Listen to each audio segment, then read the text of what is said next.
In today's video, we're going to be breaking down rookie running back Tyrone Tracy of the New York Giants. Do we think that he's talented enough to retain his role next season? What do we see from him on film? Watch till the end of this video and you'll have a good idea just how talented he is and whether or not we should be reasonably optimistic that he retains his role next season. Okay, so first things first, Tyrone Tracy was selected in the back half of the 5th round, essentially at the beginning of the 6th, really, by the New York Giants. And so typically that's really not very good draft capital, and it really isn't a large investment made by the team. But another thing to think about is he was a converted wide receiver. And so he hasn't been playing the position for quite as long as some of these other prospects have. So for him to be selected in the NFL draft, despite being a converted wide receiver, is pretty impressive. Now, looking at his size, he's 5'11", 209 pounds. That's a little bit smaller than we prefer for our running backs in fantasy. We typically want 30.0 or higher for their BMI, but 29.1 is big enough to have a decent workload. Looking at his athleticism, his 4.48 40-yard dash is 82nd percentile. We like that. His height and weight adjusted speed score is in the 77th percentile, so very solid there. His burst score of 130.0 is in the 93rd percentile, and his agility score of 10.87 is in the 96th percentile. And so across the board here, you have somebody who is a dynamic athlete. And so I took a look at weeks 1 through 18 and running backs with 100 plus attempts on the season. That was a total of 46. Tracy on the season has had 192 attempts, which is 25th in the NFL. Now, to contextualize that, at the beginning of the season, he was behind Devin Singletary, but he usurped him, and rightfully so. Looking at his usage, he's had 99 zone runs and 81 gap runs this season, so a good mixture there. Looking at his yards per attempt, his 4.4 are tied for 20th. And so that in and of itself isn't particularly great, but to add some context, the offensive line play and the environment in general is atrocious, and so that's definitely hindering that. Look at his PFF rush grade, his 69.6 is tied for 34th. And so PFF it isn't the biggest fan of him. I do think he's a little bit better than their grade suggests overall as a runner. Looking at his yak per attempt, his 2.84 is 34th. He makes a good effort to break tackles and get yards afterwards, but he's just not the biggest guy, and so he's not he's not as successful as that as some of these other guys like Derrick Henry, for instance. Looking at his missed tackles forced, his 34 29th in the NFL. Once again, he hasn't had the biggest workload, so to contextualize that, he's also had the 25th most carries, so take that for what you will. But looking at his breakaway run percentage, his 31.3% is 12th in the NFL. He excels at finding openings and then bursting to the sidelines. You're going to see that on film multiple times. Looking at his PFF receiving grade, his 40.6 is 42nd. I will say he hasn't been the incredible receiver you might expect out of someone who is a converted wide receiver, but on film, I'm definitely going to show you some nice moves and especially a touchdown reception where he has incredible spatial awareness and works with Drew Lock and scramble drill. So I think he's a little bit better than they think. Looking at his yards per out run, his 0.92 or 28th. Once again, it's a terrible offensive environment. Looking at his PFF elusiveness rating, his 58.1 is 28th. He isn't necessarily the most shifty guy despite his elite athleticism in terms of his agility. He's a little bit stiffer, but he definitely has a good spin move. You'll see that on film too. Looking at his touches per game, he has had 13.2 on the season, including 2.2 receptions per game. In terms of yards per game, he's had 66.1, and he's had 6 total touchdowns on the season. Looking at his opportunity share, despite at the beginning of the season being a distant second to Singletary, he's worked his way up on the season in total to 60.2%, which is 23rd in the NFL. But looking at his target share, his 9.6 is also 24th. And so the usage hasn't been incredible, and some of these advanced stats don't look great, but I do think, to add some context, that the offensive environment is definitely holding that down. And so getting on to some more advanced stats, a lot of these just tell us that he's fine, but he's not particularly impressive. His 0.74 fantasy points per opportunity is 42nd, and his 10.7 fantasy points per game are 31st. The situation is definitely hindering both of those. But looking at his yards created, his 826 or 23rd, not particularly impressive. But more importantly, his yards created per touch of 3.59 is 24th. And so they suggest that he definitely can create yards himself, but he's not elite by any stretch of the imagination, which I do agree. He's pretty good, but there are definitely better running backs at doing so. But look at his run block rating. 29.5 is 32nd in the NFL. That is how bad his run blocking is. He has to do so much himself. Looking at his yards per reception, his 7.5 or 21st, his 1.27 yards per out run or 26th, and his catch rate of 71.7% is 33rd. And so, despite being a converted receiver, some of these statistics just aren't that impressive. Looking at his true yards per carry, which takes away his long runs, so you get a better idea on most of his runs, how effective he is. His 4.1 true yards per carry are 33rd, and so not particularly impressive. His 4.9 yards per touch are 23rd. His 20.4 juke rate is 27th. I will say he isn't the shiftiest guy. He's more so an effective runner in that he's intelligent. He knows how to set people up and he has good burst, but he's not the most wiggly running back. Looking at his evaded tackles, his 47 are 23rd. His explosiveness rating of 94.4 is 35th, and his 10 total breakaway runs are 15th. And so, based on the number of breakaway runs, you can tell that he gets chunk gains pretty consistently. And so, overall, these advanced stats say that he's fine, but not particularly impressive anywhere. But they also tell us that his run blocking has been atrocious as well, which does impact some of these stats. But do we see this on film? Let's take a look. Taking a look at week 5, this is the first game where Tracy got enough volume to really be able to do much. On this run, you're first of all going to get Wandale in motion. He's going to block on the edge here. Then Tracy's going to look to run up the A gap between the center and the right guard. That hole's just not going to open though, so he's going to make a nice jump cut, fit between the B gap in between the guard and the tackle here on the left, slip in between there, and then find a small crease between the cornerback and the safety here and work along the sideline. And so this is going to be a good example of his burst, but most importantly, his vision. And so you get Wandale in motion. And so right here, Tracy is looking ahead to see where he wants to go. The hole that he wanted just isn't going to work. So you'll see a little jump cut, finds the hole, slips in between the cornerback and safety, and you have a gain of 27 yards.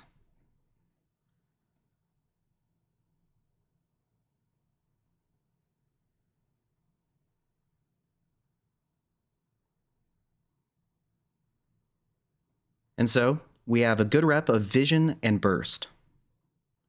And same game here. On this one, we're going to get pulling action by the guard. And we're going to have Tracy attempting to follow right behind him. Number 17 here, the linebacker, is going to rush up the hole. And he is going to work to the outside of the block here.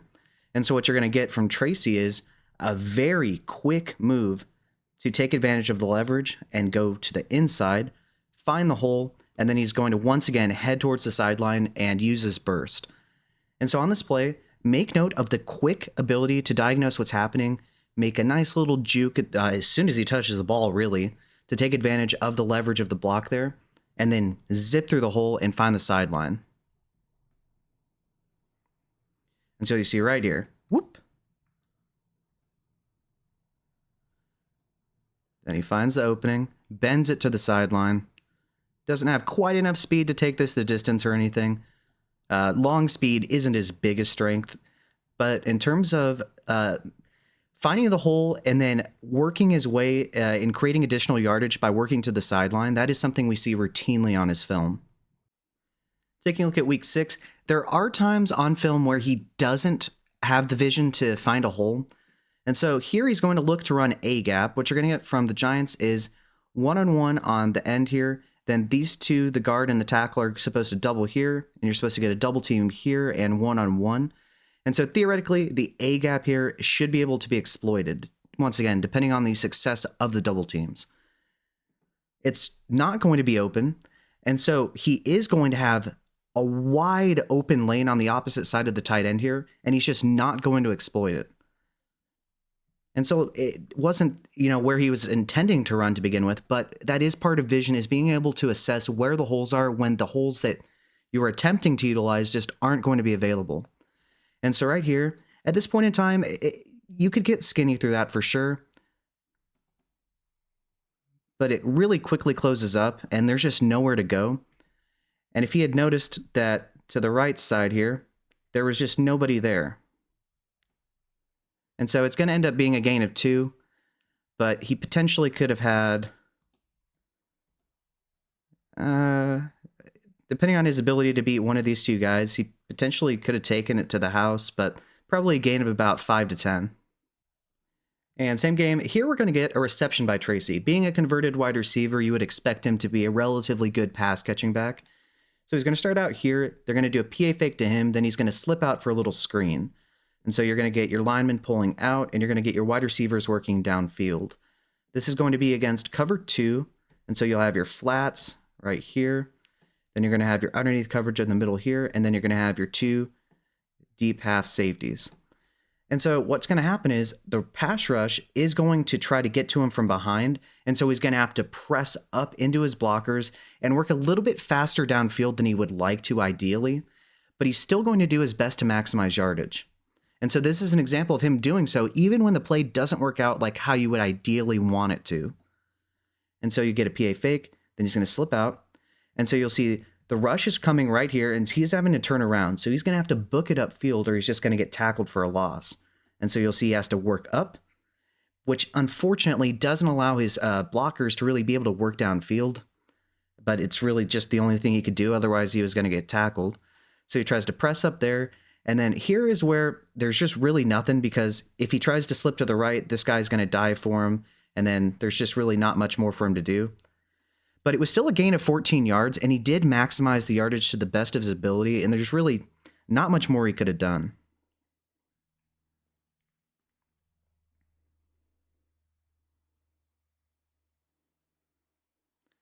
And so far, I definitely noticed that he has a good feel for space. And same game, here we're going to get a swing screen to Tracy. So he's going to work out to the flat and receive a screen pass. You're going to get your blocking from your players right here. And so it's just going to be his job to use his blockers to the best of his ability and work downfield. What you're going to get from the Bengals is cover 3. And so you have your 3 deep, their defenders, your robber with your underneath coverage. And so on this play, he's going to catch the pass and immediately work upfield and maximize yardage. And so he displays good hands here, a converted wide receiver once again, effortless. And then he immediately assesses what's happening and bursts upfield. Breaks a tackle, fights really tough. I mean, look at that. There are 5 defenders here trying to bring him down with 1 lineman pushing him, and he's not going down. And so you can definitely see the power, despite him not being the biggest running back either.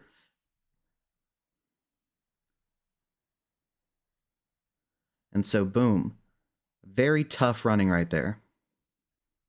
And here against the Steelers, we have more good decision-making and vision here, as well as burst.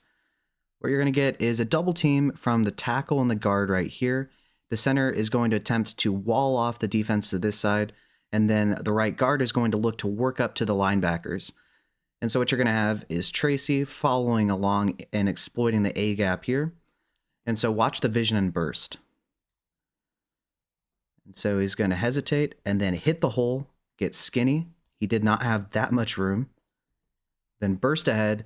And at this point, there really isn't anywhere for him to go. He's going to try to pace this, but Wandale wasn't going fast enough for him, really. And so he's eventually going to get tackled. But good vision here. Way to get skinny through the hole. And good running overall. It's unfortunate that Wandale wasn't going a little bit faster. That he potentially could have housed that, but he did slow down because of that. And really got in his way. If you like what you're hearing and seeing so far, feel free to like and subscribe. It's a free and easy way to support the channel, and I'd really appreciate it. I love doing these player breakdowns where we take a look at their profiles, utilization, advanced stats, and then break down what we see from these guys on film. So if you want to see more content like this, just like and subscribe. Thanks. And taking a look here, he has an impressive 45-yard touchdown run, so he's going to be in the backfield. What you're going to get here is the tight end blocking the edge here and trying to create a crease there. Then you're going to get the tackle working on this interior lineman here. And so theoretically, he wants to hit the C gap here. What he's going to do, though, to help that work, is he's going to press the hole here. Then he's going to juke to the right as if he's really considering running this way before exploiting the hole here. If he didn't do this move, there's a very realistic chance that the hole plugs up there because the defense is just going to try to head there right away if he's not going to give them the illusion that maybe he has somewhere else to go. And so watch how he does it. And so right here, he sees where he wants to go, but if he heads straight for the C gap here, there's a chance that this cornerback gets in the way as well as this tackle. So what he's going to do is juke to the right, which helps the leverage of this block, and then boom, burst through it. Some good burst right there too, and just enough long speed to beat Minka to the edge.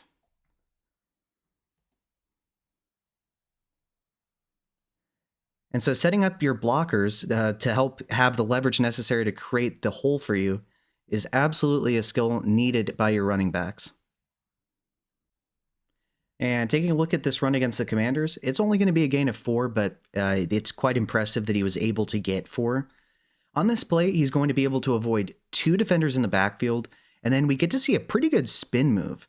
And he tries a second one. Like I said, it's only a gain of 4, but he does maximize yardage quite well here. And so what you're going to get from the line and the tight end is a motion to this side by the tight end, and then he's going to work back to the edge and try to block. And then what you're going to get is the center and guard here are supposed to double team here, and then you're going to get the guard and the tackle to double team here. Unfortunately, you have this end here and then this linebacker. They are both going to go in untouched.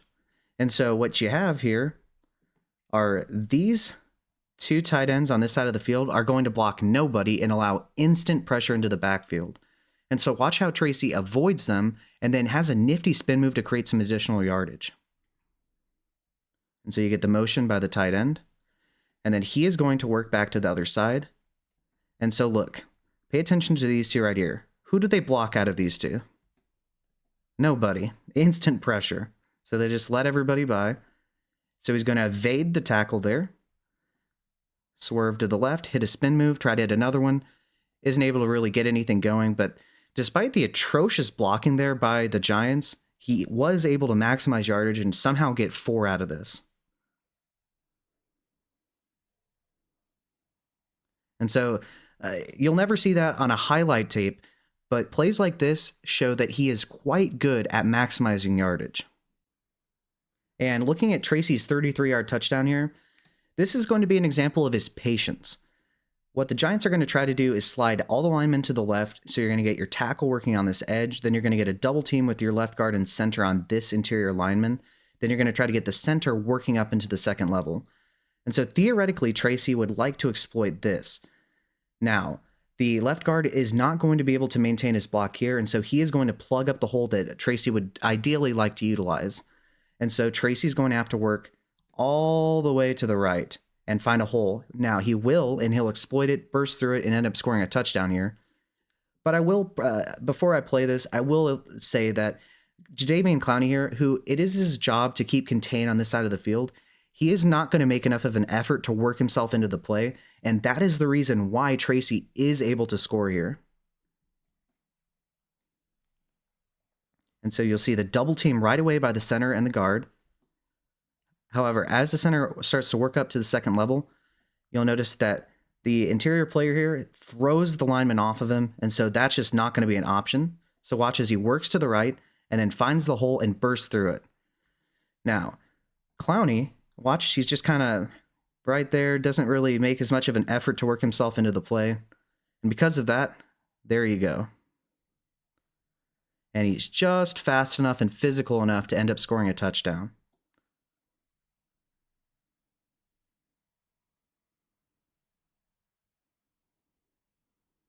And so really good patient running there by Tyrone Tracy. And same game here against the Panthers. This one was crushing. So we're going to have a fumble here by Tyrone Tracy. Now, I will say he's only had 2 on the season, so this isn't an issue that's going to cost him his job or anything. No worries in that regard. But this was just devastating. And so what we're going to get is the tackle is going to block off this edge. Then the left guard is going to attempt to seal right here.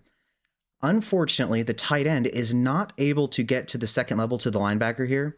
Theoretically, Tyrone Tracy should be able to exploit the hole in between the tight end here and the guard here.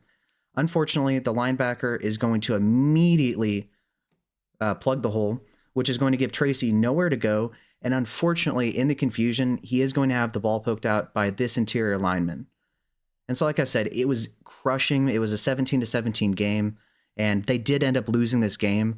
Now, I'm not going to put all the blame on him. No individual play loses a team a game. It's the accumulation of multiple plays that you don't succeed on that are going to cause that.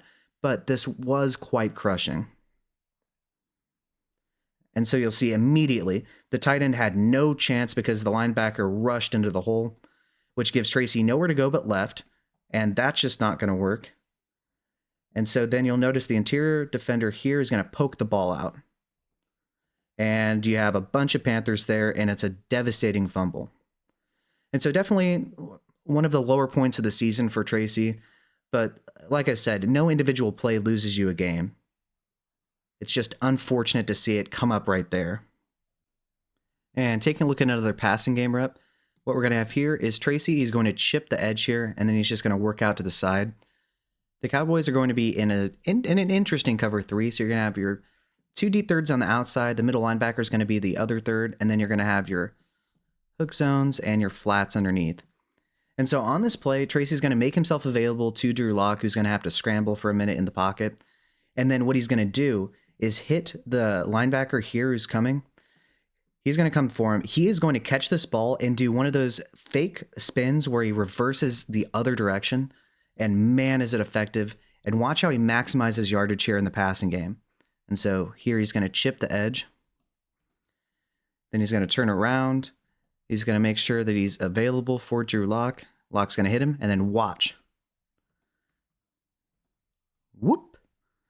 Head straight up field, gets chugging, trucks into somebody, breaks a tackle, maximizes yardage.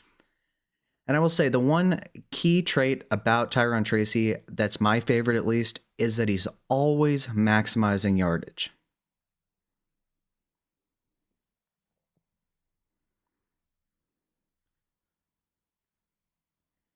And so this Giants team was quite poor in terms of overall this year. But Malik Neighbors and Tyrone Tracy, you have 2 guys that you can definitely build around on the offense. And on the final play we're going to look at here, Tracy's lined up out wide. You really get to see the receiver in him on this one. So what he's going to do is slow play his release before running a slant. The Falcons are going to be in man coverage, so you have your man coverage here.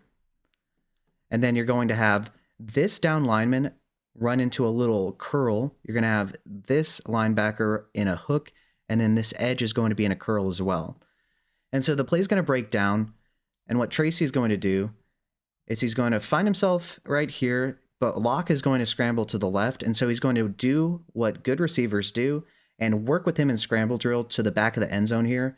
And he's going to make a nice toe tap touchdown here. The spatial awareness is incredible. Good hands too. And so he slow plays his release. Bam. Has separation. Locke obviously is under some pressure here because the line is atrocious. And so he has to step up. Tracy sees that. And so he's going to work down the sideline, or the back of the end zone rather here. Throw up his hands. Hey, I'm open, I'm open, I'm open. Locke sees it. Makes the grab. Look at that. Ooh, goodness. And so once again, he might be, a running back, but you can absolutely see the receiver in him on plays like this.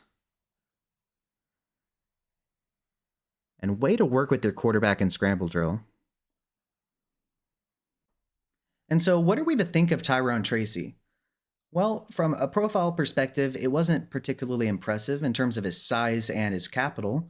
He's 5'11", 209 pounds. That gives him a 29.1 BMI. Typically, we want 30.0 or greater, so that's not ideal. He was an older prospect. He was 24 when he was drafted, and he's already 25 years and a month old. And his draft capital at the end of the 5th round isn't particularly great either, but his athleticism is remarkable. He has an 82nd percentile 40-yard dash time, a 77th percentile height and weight adjusted speed score. His burst score is in the 93rd percentile, and his agility score is in the 96th percentile. And so that is particularly impressive. Looking at some of the advanced stats, they aren't pretty. His 4.4 yards per attempt is tied for 20th. To add some context, though, they are 32nd in run blocking, and so that's going to limit that. But his yak per attempt of 2.84 is 34th, so not great either. But then you also have your breakaway run percentage of 31.3, which is 12th. And so I think that there's a mixture of good and bad. I don't think he's the most wiggly running back. He's not the make you miss kind of guy, but he's intelligent, he maximizes yardage, and he's good. He's very patient as well. And then as a receiver, to be honest with you, as a converted receiver, I would like to think that he would be a little bit better in the receiving game, but he does have some nice moves. We saw that fake spin where he reversed to the other side on that flat route. And then we did see some incredible spatial awareness and body control on that play where he ran a delayed slant and then worked around in scramble drill and made a tiptoe catch while falling out of the back of the end zone. And so we definitely have some good and bad. In terms of what do we think about him in the future? Well, the capital isn't very good, but from my perspective at least, the Giants have so many holes to fill that I don't think it's in their best interest to waste more getting another running back.